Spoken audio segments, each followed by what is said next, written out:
Hello guys, कैसे हैं आप सब। आई होप आप सब ठीक होंगे।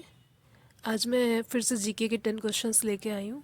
आइए चलिए स्टार्ट करते हैं। Question number 1, which planet is known as the red planet? Option A Venus, option B Mars, option C earth and option D Jupiter. इन चारों में से किसको रेड प्लैनेट बोलते हैं, बताइए। Answer is Mars. मार्स को रेड प्लैनेट बोलते हैं। क्यों बोलते हैं? क्योंकि जो मार्स है उसकी जो सॉइल सरफेस है उस पर आयरन ऑक्साइड की बहुत ज़्यादा अधिकता होती है, जिसकी वजह से ये दूर से एक ऑरेंजिस रेडिस दिखता है, इसीलिए इसको हम लोग रेड प्लैनेट बोलते हैं। चलिए चलते हैं अपने दूसरे क्वेश्चन की तरफ। बोल रहा है which part of the human brain controls balance and posture? Option A cerebellum, option B cerebrum, option C hypothalamus, option D medulla. किसको बोलते हैं? कौन कंट्रोल करता है हमारा बैलेंस और posture? Answer is cerebellum. Cerebellum जो है वो हमारे ब्रेन के पिछले हिस्से में पाया जाता है। ये हमारे हाइंड ब्रेन का पार्ट होता है और ये सेरेब्रम के नीचे पाया जाता है। ये हमारा बैलेंस और पॉस्चर को कंट्रोल करता है और हमारा जो हाइपोथैलेमस है वो हमारा थर्स्ट, हंगर, इन सारी चीज़ों को कंट्रोल करता है। चलिए चलते हैं तीसरे क्वेश्चन की तरफ। What is the pH of a pure water at 25 degree Celsius? Option A 5, option B 3, option C 7 and option D 4। बताइए प्योर वाटर का pH कितना होता है? Answer is 7। प्योर वाटर का pH जो है वो 7 ही होता है।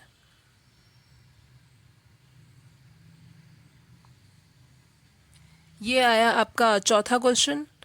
विच gas is released during photosynthesis? Photosynthesis के टाइम कौन सी गैस जो है वो रिलीज होती है? Option A nitrogen, option B oxygen, option C carbon dioxide and option D hydrogen. बताइए कौन सी गैस रिलीज होती है?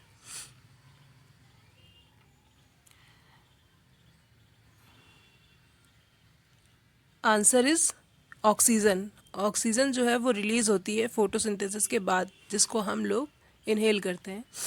और जो कार्बन डाइऑक्साइड है वो हमारा फोटोसिंथेसिस में यूज़ होती है। और जो नाइट्रोजन है वो अर्थ एटमॉस्फेयर में सबसे ज़्यादा मात्रा में पाई जाती है, approximately 78%।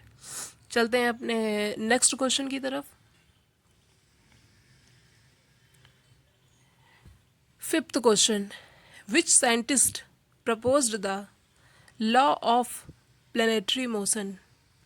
Option A Kepler, option B Newton, option C Galileo Galilei and option D Einstein. किसने लॉ ऑफ प्लानिटरी मोशन दिया था? बताइए इन चारों में।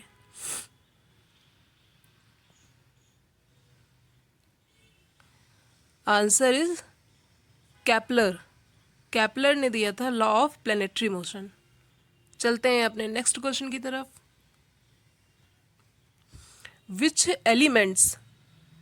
Element has the highest electrical conductivity?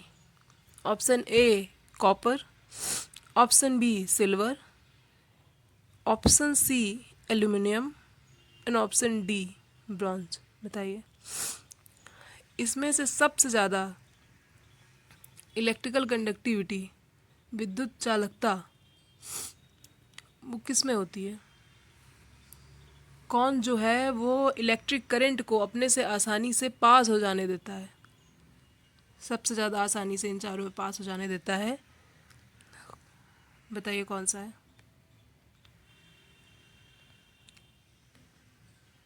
Answer is silver. Silver जो है इन चारों में हाईएस्ट इलेक्ट्रिकल कंडक्टिविटी होती है सिल्वर की। आसानी से इलेक्ट्रिक करंट को अपने से पास हो जाने देता है। Next question,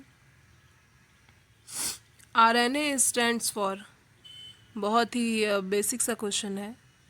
RNA stands for, option A rhino nucleic acid, option B rio nucleic acid, option C ribonucleic acid and option D ribonucleic acid. बताइए आरएनए का फुल फॉर्म क्या होता है?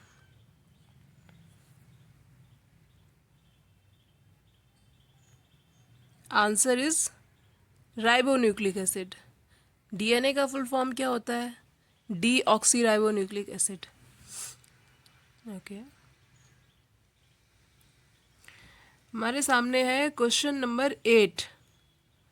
विच phenomena explains the blue colour of the sky? बताइए किसकी वजह से हम लोगों को स्काई का कलर ब्लू दिखता है? बताइए। ए स्कैटरिंग ऑफ लाइट की वजह से, बी डिस्पर्सन ऑफ लाइट की वजह से, सी रिफ्लेक्शन ऑफ लाइट की वजह से, डी डिफ्रैक्शन ऑफ लाइट की वजह से। इन चारों में किसकी वजह से हमको स्काई का कलर ब्लू दिखता है?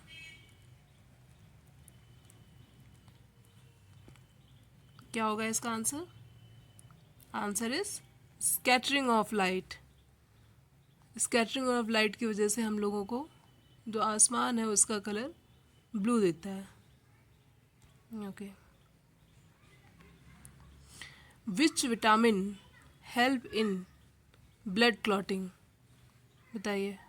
Vitamin K, vitamin E, vitamin B and vitamin C. बताइए किसकी वजह से ब्लड क्लॉटिंग, कौन सी विटामिन हमारी ब्लड क्लॉटिंग में हेल्प करती है? बताइए किसकी वजह से ब्लड क्लॉट होता है?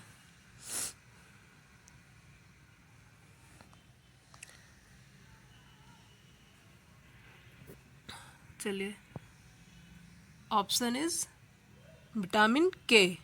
विटामिन के जो है वो हमारा खून का थक्का जमाने में बहुत क्रूशियल रोल प्ले करती है। और विटामिन ई क्या करती है? विटामिन ई क्या करती है? विटामिन ई जो है वो एंटीऑक्सीडेंट की तरह काम करती है और ये सेल को प्रोटेक्ट करती है डैमेज से। बताइए विटामिन बी क्या करती है? विटामिन सी क्या करती है? तीनों के रोल बताइए।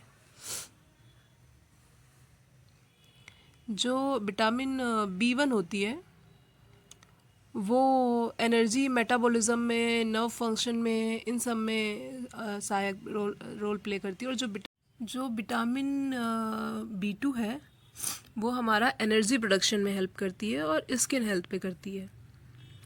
और विटामिन B2 की कमी से जो है वो माउथ में क्रैक्स आ जाते हैं या फिर सोर थ्रोट हो जाता है। और जो विटामिन B3 है उसका फंक्शन क्या होता है? उसका भी स्किन हेल्थ पे, नर्व हेल्थ पे, इन सब पे होता है। और जो विटामिन B6 है वो हमारा प्रोटीन मेटाबॉलिज्म, ब्रेन फंक्शन, इन सब में करती है। तो ये जो डिफरेंट विटामिन्स होती हैं इनके डिफरेंट फंक्शंस होते हैं। B1 हो गया, B2 हो गया, B3 हो गया, B5 हो गया, B6, B7, B9, B12 तक होते हैं। ठीक है। और जो विटामिन सी है, विटामिन सी जो है उसका वो एंटीऑक्सीडेंट की तरह काम करती है और ये हमारे इम्यून फंक्शन में बहुत इंपॉर्टेंट रोल प्ले करती है।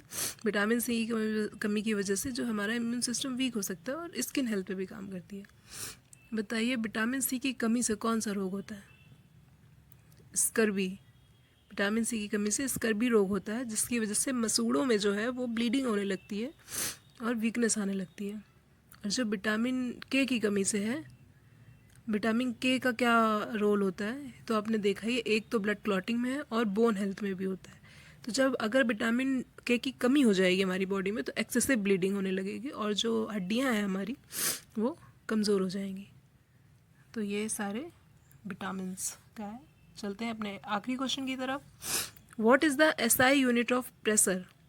प्रेशर की एसआई यूनिट क्या है? एसआई यूनिट मतलब सिस्टम इंटरनेशनल यूनिट जो है वो क्या है प्रेशर की? Answer is pascal. देखिए, पास्कल हो गई, बार हो गई या टॉर हो गई, ये तीनों ही यूनिट जो है वो प्रेशर की ही यूनिट होती है। पर अगर आपसे एसआई यूनिट पूछेगा तो वो है पास्कल, और जो केल्विन है वो किसकी यूनिट है, वो है टेम्परेचर की यूनिट है। अगर आपको वीडियो अच्छा लगा हो तो प्लीज़ लाइक कीजिए, शेयर कीजिए, सब्सक्राइब कीजिए। अपने सुझाव कमेंट सेक्शन में अपने सुझाव दे सकते हैं, क्या मुझे और करना चाहिए जिससे इम्प्रूव हो सके। And thank you so much, have a great day.